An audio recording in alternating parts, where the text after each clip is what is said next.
સ્થાનિક સ્વરાજ્યની ચૂંટણી બાદ આજ રોજ ગુજરાતની સાથે સરહદી કચ્છ જિલ્લામાં પણ વિવિધ નગરપાલિકા અને જે નામો જાહેર કરવામાં આવ્યા છે, ખાસ કરીને કચ્છનું પાટનગર એટલે કે ભુજ નગરપાલિકાના પ્રમુખના નામની પણ તેમની સાથે તેમની ટીમની પણ જાહેરાત કરવામાં આવી છે। ભુજ નગરપાલિકા પ્રમુખ તરીકે શીતલ શાહનું નામ જે છે તે જાહેર કરવામાં આવ્યું। પાલિકાના સત્તા પક્ષના નેતા તરીકે ધર્મેશ ગોરનું નામ જાહેર કરવામાં આવ્યું છે।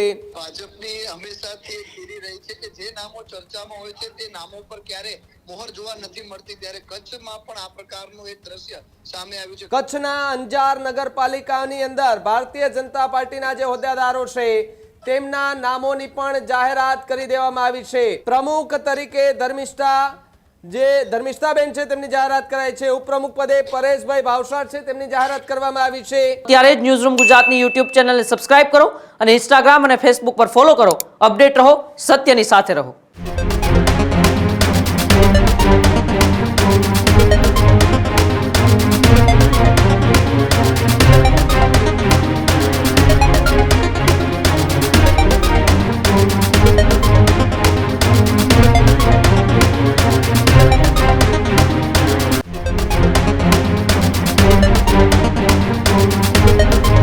ભુજ નગરપાલિકાના હોદ્દેદારો જે ભારતીય જનતા પાર્ટી છે તેમણે નામો જાહેર કરી દીધા છે। ભુજ નગરપાલિકા પ્રમુખ તરીકે શીતલ શાહનું નામ જે છે તે જાહેર કરવામાં આવ્યું।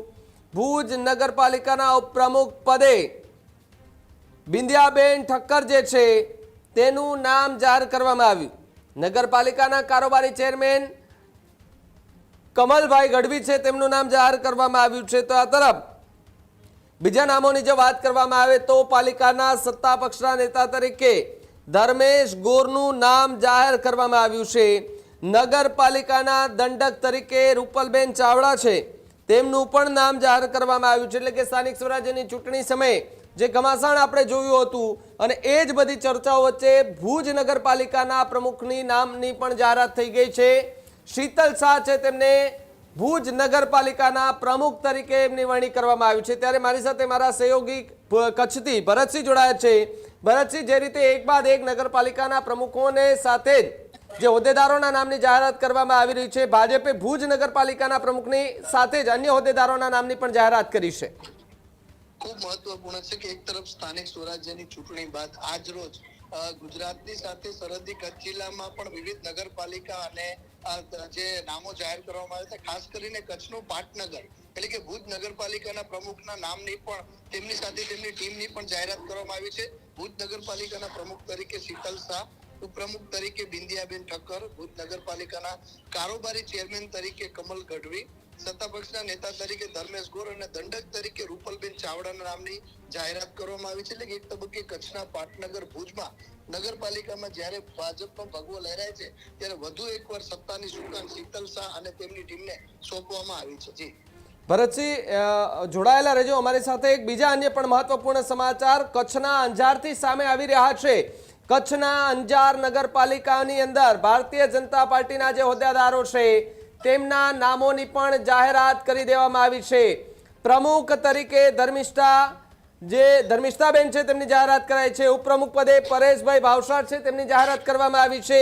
કારોબારી ચેરમેન પદે પ્રકાશભાઈ જે છે તેમની જાહેરાત કરાઈ। તો સાથે જ જે શાસક પક્ષના નેતા તરીકે આશીષ ઉદવાણી છે તેમના નામની જાહેરાત કરવામાં આવી છે। દંડક તરીકે ગિરીશ પરમાર છે તેમને આ સૌથી મોટી જવાબદારી સોંપવામાં આવી છે। ભરતસિંહ, જે રીતે આ 5 નામોની જાહેરાત કરવામાં આવી છે, સંભવત રીતે નામો ક્યાંક નક્કી મનાઈ રહ્યા હતા। કેટલાક લોકો એ સપના પણ જોઈ રહ્યા હતા કે અમારા નામો કદાચ આમાં જાહેરાત થઈ શકે એવી છે, પરંતુ છેલ્લી ઘડીએ ભારતીય જનતા પાર્ટી આ સૌથી મોટા અને નવા ચહેરાઓને કોઈ સ્થાન આપ્યું હોય ખરું? ખૂબ મહત્વપૂર્ણ છે કે ભાજપની હંમેશાથી ખીરી રહી છે કે જે નામો ચર્ચામાં હોય છે તે નામો પર ક્યારે મોહર જોવા નથી મળતી, ત્યારે કચ્છમાં પણ આ પ્રકારનું એક દ્રશ્ય સામે આવ્યું છે। ખાસ કરીને કચ્છના અંજાર વિધાનસભા વિસ્તારમાં આવેલી અંજાર નગરપાલિકા એટલે કે રાજ્ય મંત્રી ત્રિકમ છાંગાનો વિસ્તાર, ત્યાં પણ અંજાર નગરપાલિકાના પ્રમુખ તરીકે મહિલા ઉમેદવારના નામ ઉપર મોહર મારવામાં આવી છે। ધર્મિષ્ઠા ખાંડેકાના નામની નગરપાલિકાના પ્રમુખ તરીકે જાહેરાત કરવામાં આવી છે। ઉપપ્રમુખ પદે પરેશ ભાવસાર, કારોબારી ચેરમેન પદે પ્રકાશ લાદોરિયાના નામની જાહેરાત કરવામાં આવી છે। એટલે કે એક તબક્કે કહી શકાય કે જે રીતે અંજાર નગરપાલિકામાં પણ શાસક પક્ષના નેતા આશીષ ઉદવાણી હોય, દંડક તરીકે ગિરીશ પરમારને જવાબદારી સોંપવામાં આવી છે. એક બાદ એક કચ્છની વિવિધ નગરપાલિકાના હોદ્દેદારોના નામ જાહેર કરવામાં આવી રહ્યા છે. જી બિલકુલ ભરતસિંહ, આભાર જોડાવા બદલ અને માહિતી બદલ. હજુ સુધી તમે અમારી ચેનલને સબસ્ક્રાઇબ નથી કરી તો અત્યારે જ ન્યૂઝરૂમ ગુજરાતને સબસ્ક્રાઇબ કરો, ફેસબુક અને ઇન્સ્ટાગ્રામ પર ફોલો કરો.